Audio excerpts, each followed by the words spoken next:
देखिए पॉलिटिकली पश्चिम बंगाल को जो है हमने 6 रीजन्स में बांटा है और शुरुआत अब हम सुंदरबन रीजन से करने जा रहे हैं। सबसे छोटा रीजन मतलब सबसे कम 26 सीटें इस सुंदरबन रीजन में आती हैं। अच्छा ये जान लीजिए आप कि ये जो सुंदरबन रीजन है ना, ये यूनेस्को की विश्व धरोहर की सूची में शामिल है।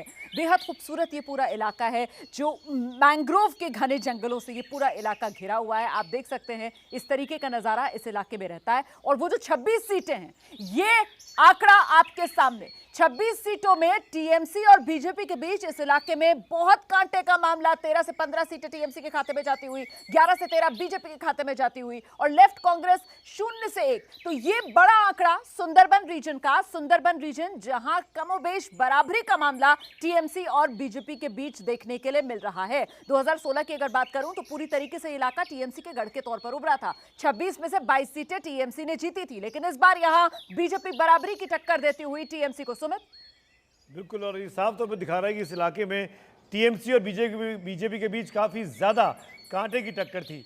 तमाम खास मेहमान हैं, अभय दुबे साहब भी जुड़ गए मेरे साथ, संजय शर्मा साहब भी हैं। लेकिन अभय दुबे, क्विक रिएक्शन में आपको लेना चाहूँगा। बड़ा आंकड़ा खुल चुका है सामने और ये दिखा रहा है कि ममता बनर्जी को नुकसान हुआ है, लेकिन ममता दीदी कामयाब रही। मैं वजह जानना चाहूँगा, अगर ऐसा होता है तो क्यों?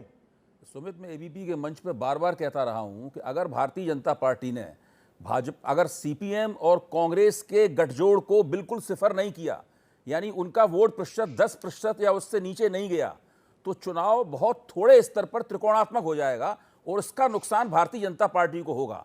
उनको जो 15 से 16 17% जो वोट मिलते दिखाई, रोमाना ने शुरू में जो बताया था, जो वोट मिल रहे हैं वो दरअसल उन्होंने लोकसभा के चुनाव में जो भाजपा के पक्ष में उनके वोट चले गए थे, उसमें से एक छोटा सा हिस्सा दोबारा जीत लिया है उन्होंने।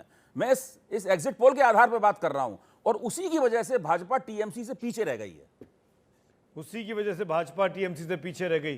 के शर्मा तो नहीं मानेंगे इन बातों को, लेकिन संजय जी और आंकड़े के आधार पर कह रहा हूं। जी जी बिल्कुल, संजय शर्मा, अब ये बात बहुत समझानी और समझनी जरूरी होगी कि आखिरकार लगातार तीसरी बार अगर ऐसा होता है तो क्यों ऐसा हो पाया? ममता बनर्जी क्यों मुख्यमंत्री बन पाएंगी तीसरी बार? असल में दीदी ममता बनर्जी बंगाल में लार्जर देन लाइफ एक ब्रांड है। कोई भी आपदा हो, प्राकृतिक विपदा हो, वो लोगों के साथ कंधे से कंधा मिलाकर खड़ी रहती है, ठंड धूप में आके बैटिंग करती है और हर चीज को, हर छोटी छोटी बात को अपने आप में देखती है और लोगों के साथ खड़े रहने का प्रयास करती है। वाम फ्रंट के समय में जो बंगाल था और आज जो बंगाल है, इसमें काफी फर्क देखने में आया है और उनके 10 सालों के बाद भी राज्य सरकार के कार्यों के प्रति कोई एंटी इनकम्बेंसी नहीं देखी जा रही है। ये ममता बनर्जी का ये करिश्मा है और दीदी का ये काम है और उन्होंने बंगाल को बहुत मैं अच्छी पॉइंट आप कह रहे हैं, मैं इसी बात पर बात आगे बढ़ाऊंगा, के शर्मा का रिएक्शन लूंगा, लेकिन उसके पहले एक बार रुमाना के पास चलते हैं, ग्रेटर कोलकाता की बात करते हैं, अगले रीजन की। रुमाना,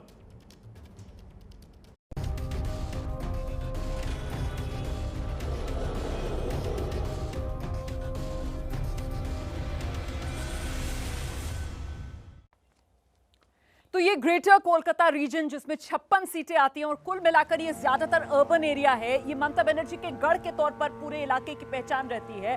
इस वक्त आप मुझे देख रहे हैं, मैं हावड़ा ब्रिज के बेहद नजदीक खड़ी हुई हूं। पीछे ये हुगली नदी जिस पर हावड़ा ब्रिज बना हुआ है। 78 साल से कोलकाता शहर की ये पहचान है हावड़ा ब्रिज। और ये आंकड़ा 56 सीटों का ये बड़ा नंबर आपके सामने है। ममता बनर्जी के गढ़ में यहां पर बीजेपी ने सेंध तो लगाई है, लेकिन दुगनी के आसपास की बढ़त ममता बनर्जी ने इस इलाके में बरकरार रखी है और यहां बीजेपी 56 सीट में से 16 से 18 ही जीत पा रही है। ममता बनर्जी मतलब टीएमसी के खाते में 56 में से 37 से 39 सीटें जाती हुई, कांग्रेस और लेफ्ट गठबंधन 0 से 2। हम डेटा दिखाते जा रहे हैं। आपने पहले देखा सुंदरबन के बारे में, फिर देखा ग्रेटर कोलकाता के बारे में, और ग्रेटर कोलकाता शहरी इलाका, और शहरी इलाके में भी टीएमसी के पास लीड रही है। ये बीजेपी के लिए बहुत बड़ा सबक हो सकता है। लेकिन अगला इलाका है जंगल महल का। आंकड़े तैयार है रुमाना के पास।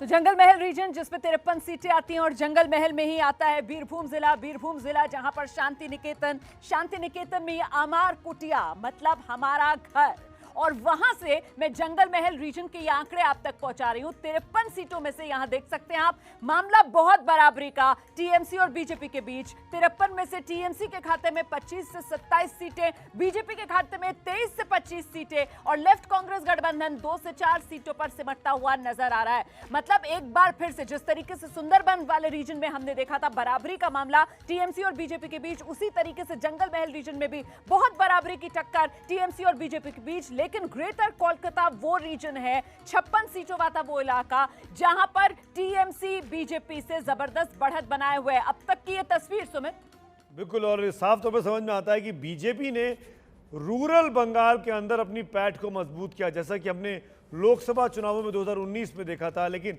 शहरी इलाकों में अभी भी बीजेपी को काफ़ी काम करने की ज़रूरत दिखाई देती है, कम से कम सी वोटर के इस सर्वे में। के शर्मा मेरे साथ हैं, संजय शर्मा मेरे साथ हैं, इन दो पार्टियों के साथ बात करना चाहूँगा। के शर्मा, क्या हो रहा है? भारतीय जनता पार्टी जो कि शहरी पार्टी मानी जाती थी, लेकिन पश्चिम बंगाल में आप शहरों में पकड़ नहीं दिखाई दे रही है। ये बात हमने 19 में भी देखी थी और 21 में भी दिखता है। मैं थोड़ा सा डिफर करूंगा आपकी इस बात से कि ये कहना कि भाजपा जो है शहरों की पार्टी मानी जाती थी, गांव की नहीं थी और ये नहीं था, तो यदि ऐसी परिस्थिति होती तो लोकसभा के चुनाव में हम 303 सीट लेके आए और बाकी क्षेत्रों से भी चुनाव हम जीते, हम शहरी क्षेत्रों से भी जीते। अब सुनिए, बंगाल के स्पेसिफिक उन्होंने नहीं कहा, उन्होंने शहरी पार्टी और भाजपा के अंदर में कहा। मैं उसका जवाब दे रहा हूँ। सबसे ज्यादा एसटी सीटें हमारे पास, सबसे ज्यादा एससी सीटें हमारे पास हैं, देश भर में सबसे ज्यादा विधायक हमारे पास इस क्षेत्र से हैं। तो ये कहना कि ये ने इस वर्ग की पार्टी, इस वर्ग की, ऐसा नहीं। हम सार्वभौमिक सभी क्षेत्रों से हमको जो है अच्छे परिणाम मिले हैं और यही विश्वास हमारे साथ पश्चिम बंगाल में भी है। और मैं ये कह सकता हूँ, ठीक है, संजय जी, है, अपना सब कुछ दिखाते हैं और जो कुछ वो दिखा रहे हैं उसका भी सम्मान है, लेकिन हम जिस फील्ड पर हम कह रहे हैं, जो हमने जो जमीनी हम लोग पे काम किया है, शर्मा जी का जवाब शर्मा जी देंगे। उसकी बात कर। शर्मा बनाम शर्मा, संजय जी जवाब दीजिए। मेरे बड़े भैया शर्मा जी को लोकसभा के 303 सीटें याद है, लेकिन उसके बाद बिहार विधानसभा में जो रिजल्ट हुआ वो याद नहीं है, जहां लोकसभा की सारी सीटें जीतने के बाद एनडीए लास्ट में किस प्रकार से सत्ता में वापसी की है, ये हम सभी जानते हैं। असल में यथार्थ के धरातल पर उपलब्धियों की बात करें तो पश्चिम बंगाल में दीदी ममता बनर्जी का काम ठीक है। आप दोनों के दावे और प्रतिवादे चलते रहेंगे, दावे और तो उसके ऊपर काउंटर अटैक्स।